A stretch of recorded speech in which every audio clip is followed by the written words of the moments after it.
여러분, 스데반은 돌에 맞아 쓰러 죽었습니다. 그러나 교회는 복음은 쓰러지지 않았습니다. 오늘 본문은 십자가 복음이 어떤 방식으로 확장되는지 십자가의 영광을 보여주는 하나님의 말씀입니다. 교회는 문을 닫았습니다. 사람들은 흩어졌습니다. 그러나 예수 그리스도의 복음은 멈추지 않고 계속해서 전진하고 확장되고 있습니다. 예수님께서는 또 하나님은 때론 우리 성도들의 눈물과 고통과 박해, 핍박을 통해 이 복음의 통로의 역사를 이어가십니다. 모순적이고 두렵고 아프고 슬프지만 우리의 고난을 통해서도, 우리의 눈물을 통해서도 하나님의 역사를 이어가신다는 겁니다. 그래서 영광스러운 겁니다.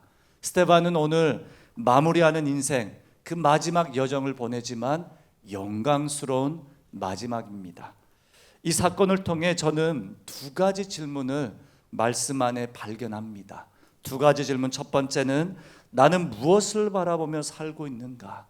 스데반처럼 나는 무엇을 바라보고 살고 있는가?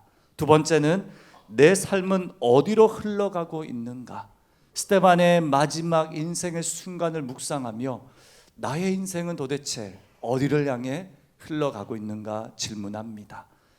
이 두 가지 질문을 함께 나누며 스데반의 순교 앞에 우리의 신앙을 다시 한번 돌아보며 결단하는 시간 되면 좋겠습니다. 첫 번째 질문은 우리는 무엇을 바라보며 살고 있나요? 사랑하는 성도 여러분, 여러분들은 무엇을 바라보며 살고 있습니까? 성령 충만한 사람은 하늘을 바라봅니다. 하늘을 바라볼 때에 흔들리지 않는 사람이 됩니다. 하늘을 바라보니 하나님의 실제를 만나게 됩니다. 오늘 본문에서 스데반의 순교 장면의 놀라운 장면은 그의 깊은 내면입니다. 상황은 안전하지 않고 급박하게 죽음 앞에 몰려있는 상황입니다.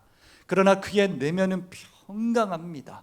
왜 그렇습니까? 스데반은 사람들의 분노와 돌을 던지는 현장 속에서도 하나님의 영광을 보았다라고 합니다. 오늘 본문 7장 55절, 스데반이 성령 충만하여 하늘을 우러러 주목하여 하나님의 영광과 및 예수께서 하나님 우편에 서신 것을 보고, 아멘. 성경에서 예수님을 보통 하나님 우편에, 예수님을 하나님 우편에 앉아 계신 분으로 묘사합니다.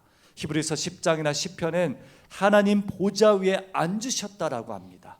그러나 오늘 본문에서는 서 계십니다. 이 서 계시다는 뜻은 이 고통받는 자녀를 외면하지 않으시고 그를 애탄 마음으로 기다리신다는 하나님의 열심을 보여주는 장면입니다.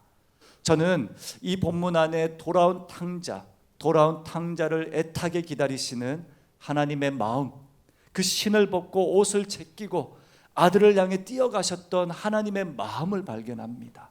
마찬가지로 주님이 우리 스데반을 보며 나의 길이 되어줘서 고맙다. 끝까지 나의 십자가를 함께 지고 가서 고맙다. 너의 고통과 너의 눈물을 내가 다 알고 있다. 그러나 내가 너와 함께 하였다. 끝까지 나의 길을 걸어가줘서 고맙다라는 이 아버지의 눈물과 고마운 마음으로 그 자리에 서 계시고 스데반을 안아주신 겁니다. 고난받는 순교자를 맞이하고 아들을 맞이하며 안아주며 주님 품에서 수고하였다. 저의 인생의 마지막 순간에 이런 장면을 고대하며 소망합니다. 고맙다라는 아버지의 마음. 저희는 하나님의 시선을 향해, 또 하나님의 나라를 향해 우리의 모든 시선을 올려드려야 합니다. 땅에서는 스데반은 정죄당했습니다. 그러나 하늘에서는 영광스러운 팔로 인정받았습니다. 땅에서는 돌을 맞아 죽었습니다. 그러나 하나님께서는 그를 영원한 품으로 인도하셨습니다. 그는 땅을 바라보며 살아갔던 것이 아니라 하늘을 바라보며 평생을 살아갔습니다.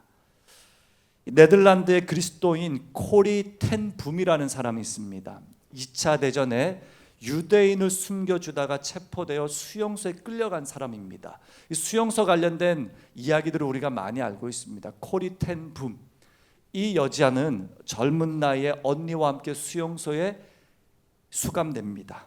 상상할 수 없는 잔혹한 고난과 박해와 핍박과 죽음의 위협을 당하며 하루하루 버팁니다. 코리의 언니 베키라는 언니가 있습니다. 베치는 이렇게 말합니다. 코리야, 하나님은 여기에도 계셔. 코리야, 하나님은 이해하지 못한 순간에도 여전히 선하시게 일하셔. 그러니 포기하지 말고 하나님을 바라보며 끝까지 견디자. 이때 이 베키라는 언니가 먼저 박해와 고난 그리고 이 학대를 당하다가 먼저 죽게 됩니다. 동생이 보는 눈앞에서 이 여인이 죽게 됩니다. 훗날에 동생 코리가 이제 나가서 전쟁이 끝난 다음 간증자로 서게 됩니다. 독일 교회 한 곳에서 자신의 하나님이 얼마나 선하셨는지, 언니의 그 고통을 다 봤지만 하나님은 선하셨다 간증합니다. 그리고 한 남자가 갑자기 찾아와서 이렇게 말합니다. 제가 실은 그 수용수 간수였습니다라고 말하는데, 코리는 이 남자를 알아봅니다. 그가 자신을 박해한 사람이었다는 것도 알아봅니다. 그럼에도 불구하고 마음으로 이렇게 기도했다고 합니다. 주님, 저는 용서할 힘이 없습니다. 그러나 하나님의 용서를 저의 마음에 부어주소서. 그 마음으로 기도하고 이 사람을 바라보았습니다. 용서는 나의 감정이 아니라 하나님께 순종하는 것이구나. 용서는 내가 원해서 하는 것이 아니라 하나님이 원하시기 때문에 내가 용서하는 거구나. 이 마음으로 용서하였습니다. 사랑하는 성도 여러분, 땅을 보면 복수하고 싶습니다. 땅을 보면 분노합니다. 그러나 하늘을 보면 용서할 수 있습니다. 하늘을 보면 하나님의 임재를 경험할 수 있습니다. 이 여인의 자서전이 나의 피난처, 주는 나의 피난처라는 책으로 기록이 되어 판매가 되었습니다. 2차 대전 이후에 얼마나 많은 성도들이 이 책과 이 간증을 통해 회복이 되었는지 그 이야기가 이 책 안에 다 담겨져 있습니다. 사랑하는 성도 여러분 가운데 혹시 코리와 같이 용서할 수 없는 사람을 마주하고 계십니까? 아니면 도저히 고개를 들을 수 없을 만큼 무겁고 버거운 상황에 수용소 한복판에 놓인 분들이 계십니까? 땅만 보면 두려움이 커집니다. 사람만 보면 때론 분노합니다. 땅만 보면 억울합니다. 그러나 하늘을 보면 용서할 수 있고, 하늘을 보면 담대해집니다. 하늘을 보면 천사의 얼굴을 품은 스데반이 될 수 있습니다. 그리고 스데반처럼 예수님의 마지막 순간을 우리도 맞이할 수 있습니다. 이것은 십자가를 통과한 사람들의 반응이라고 말합니다. 십자가를 통과할 때 이와 같은 사람의 반응을 마주하게 됩니다. 우리 고난주간을 앞두고 있습니다. 하나님의 말씀 앞에 섭니다. 우리가 십자가를 묵상하는 것을 넘어서서 십자가는 통과하는 겁니다. 그리고 십자가를 통과할 때 우리의 시선과 우리의 삶의 모든 환경과 우리의 중심은 땅이 아니라 하늘이 되는 겁니다. 이것이 십자가 복음으로 살아가는 성도들의 삶입니다. 하늘을 보는 제자들이 세상으로 흩어질 때 세상이 변화되고 힘이 있습니다. 오늘 스데반의 죽음으로 흩어진 성도들은 하늘을 보며 흩어진 자녀들입니다. 그래서 교회는 문을 닫고 성도들은 도망가지만 힘이 있고 능력이 있습니다. 두 번째 질문입니다. 스데반의 순교 앞에 우리의 삶은 어디로 흘러가고 있나요? 저는 이 스데반의 순교의 장면을 묵상할 때마다 내 인생은 어디로 흘러가야 하는가? 나의 삶은 어디를 향해 나아가야 하는가 묻게 됩니다. 오늘 8장 1절에 사울은 그가 죽임당함을 마땅히 여기더라.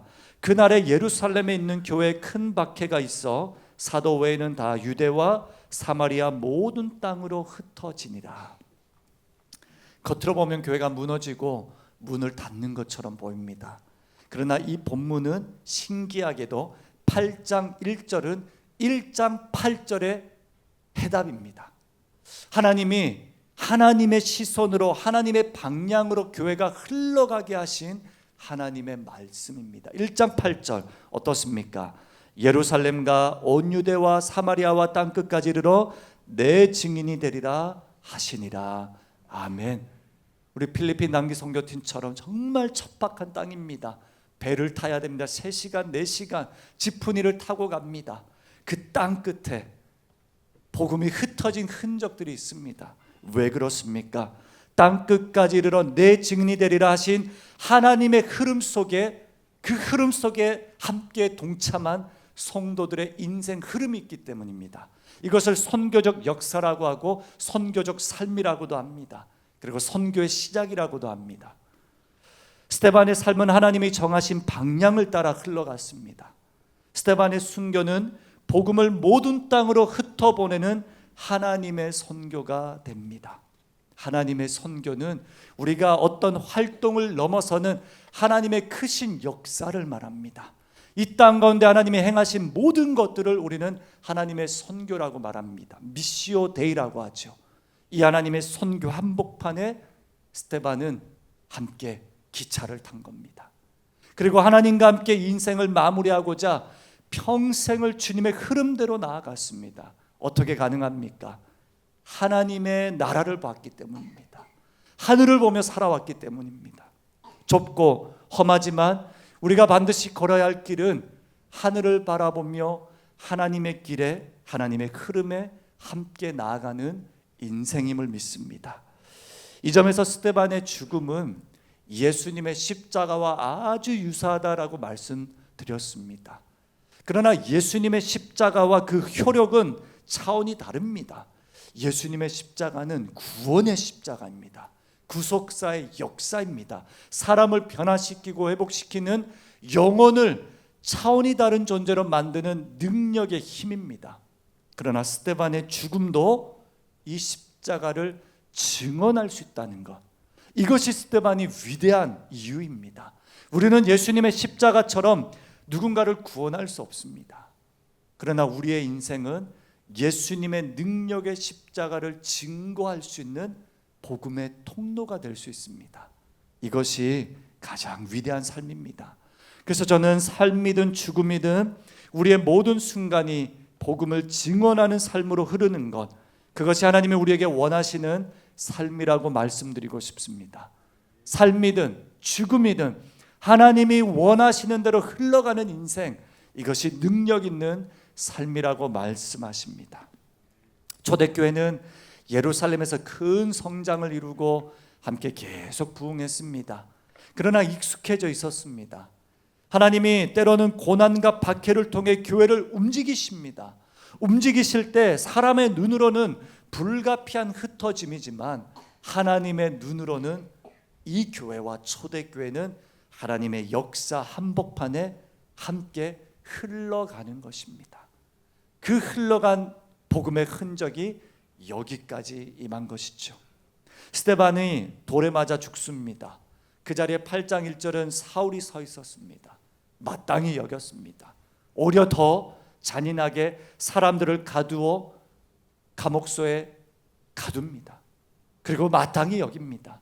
그러나 훗날의 사도 바울은 이 복음의 흔적을 가진 복음의 가장 위대한 증인이 됩니다. 스데반은 하늘을 바라보며 복음을 증언을 향해 흘러간 인생이 되었을 때 이 복음의 인생의 열매가 사도 바울이 되었다는 것, 함께 나누고 계속 나누고 있습니다. 오늘의 세계 현황을 이 말씀을 토대로 한번 생각해 봅니다.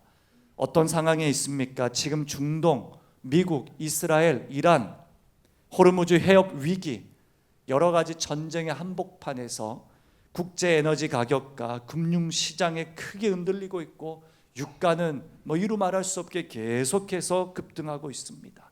한국 증시는 큰 폭으로 급락했다라고 합니다. 왔다 갔다 합니다. 많은 기업들이 긴장 속에 있고 우리 성도님들이 쉽지 않은 상황들을 보내고 있습니다. 물가는 계속 오를 것이고 경제와 물류 불안이 더 커질 것입니다. 문제는 이런 격변의 한복판에서 우리는 우리의 시선은 어디에 머물러야 하냐, 우리의 시선은 어디를 향해 나아가야 하냐라는 겁니다. 오랜 시간 중동에서 선교하신 한 선교사님의 기도 편지를 읽게 되었습니다. 이분이 기도 카드에 이런 내용을 적으셨습니다.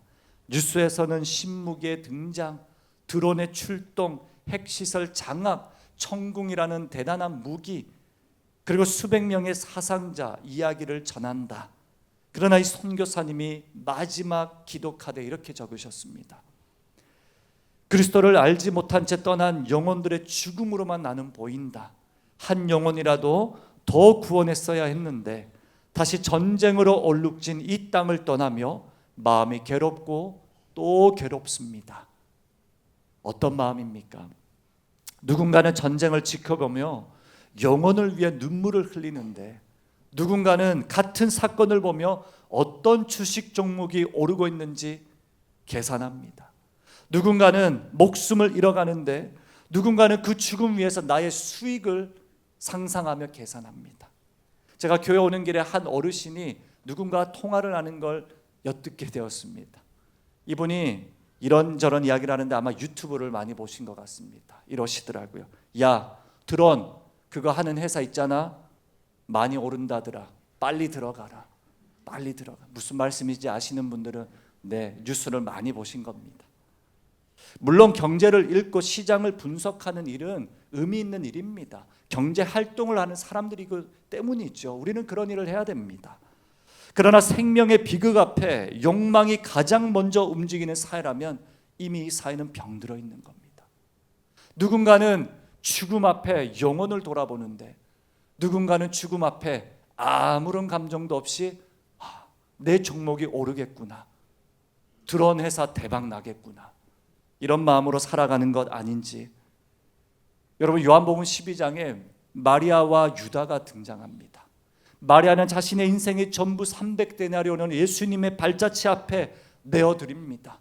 자신의 머릿결로 예수님의 발을 닦습니다. 가장 비천한 처지에서, 낮은 자리에서 예수님을 정결하게 하고자 합니다. 그때의 유다는 마음으로 이렇게 생각하죠. 저 돈 가난한 사람에게 주었더라면 훨씬 의미 있겠지. 근데 마음에 가난한 사람들은 없었습니다. 돈밖에 없었습니다. 그는 돈을 훔치는 자였고 돈과 욕망 때문에 예수님을 판 자였습니다. 예수님과 살아왔고 예수님과 존재했고 예수님의 가르침을 받았는데 땅의 것을 생각하면 이렇게 살아갈 수 있는 겁니다. 땅의 것에 목숨을 걸면 하늘이 보이지 않는 것입니다. 그리고 하나님의 흐름 속에 나아갈 수 없는 겁니다. 주님은 오늘 말씀을 통해 누군가의 고통을 이용해 내 이익을 계산하는 세상에 너무 쉽게 적응하지 말라고 하십니다. 사도 바울은 스데반의 죽음을 보며 이용했습니다. 야, 드디어 이제 예수쟁이들이 죽겠구나. 근데 예수님이 판도를 덮으십니다. 이 반전을 시킵니다. 이제는 이 죽음이 아니라 자신의 죽음을 통해서도 하나님이 영광을 받으시도록 스데반과 같은 인생으로 전환되는 그 과정을 우리가 계속 살펴볼 것입니다. 자기 이익, 자기 인생만을 위해 살다가 아무 희망도 남기지 못하는 인생이 될 수 있습니다. 땅을 보면 그렇습니다. 사랑하는 성도 여러분, 살아있으면서도 아무도 살리지 못하는 인생은 그 인생이 비극적인 거예요. 살아있는데 누구도 살릴 수 없다면 그 인생은 비극적인 겁니다. 이런 세상 속에서 스데반의 죽음은 우리에게 이렇게 질문합니다. 너의 삶은 무엇을 바라보는가? 너의 인생은 어디로 흘러가는가? 너의 삶은 복음을 낳는가? 아니면 너 자신만 지키는 데서 끝나는가? 말씀을 정리하면서 스데반은 돌에 맞아 죽으면서도 예수를 증언했고 용서했고 복음의 세계를 열었고 자기 생존보다 예수님을 끝까지 사랑하려고 몸부림쳤습니다. 왜냐? 그의 눈에는, 그의 심장엔 하나님이 보였기 때문입니다. 하나님이라면 어떻게, 예수님이라면 어떻게 살아가셨을까? 모든 시선이 주님 앞에 있었습니다. 그리고 주님의 눈길에 그의 마음이 닿으니 그의 인생은 하나님의 흐름대로 흘러갔습니다. 죽었습니다. 돌에 맞아 죽었습니다. 비참하게 끝났습니다. 그러나 그의 마지막은 주님이 이렇게 말씀하시는 거예요. 너의 고통과 너의 눈물을 통해서도 나의 영광이 되어줘서 고맙다. 너의 죽음과 너의 박해 통해서도 예수의 복음이 흘러갈 수 있게 해줘서 고맙다. 억울하십니까? 불편하십니까? 두렵습니까? 그러나 우리의 고통을 통해서도 주님이 영광을 받으신다면 그것으로 저는 만족하겠습니다. 기도하게 됩니다. 사랑하는 성도 여러분, 하나님께 시선을 돌리십시오. 그리고 용서하십시오. 그리고 더 사랑하십시오. 예수님께 마음을 두십시오. 그리고 무엇보다 하나님께서 우리에게 너는 무엇을 바라며 살고 있는가 물으실 때 뭐라고 대답하시겠습니까? 그리고 너의 삶은 어디로 흘러가고 있는가 물으실 때 뭐라고 대답하시겠습니까? 주님, 부족하지만 예수의 십자가를 위해 함께 그 길 걸어가겠습니다. 나의 고통과 나의 삶을 통해서도 주님 영광 받으신다면 그것으로 만족하겠습니다. 그렇게 살아가는 우리 사랑하는 성도 여러분 되시길 주님의 이름으로 축복합니다. 우리 함께 찬양하며 기도하며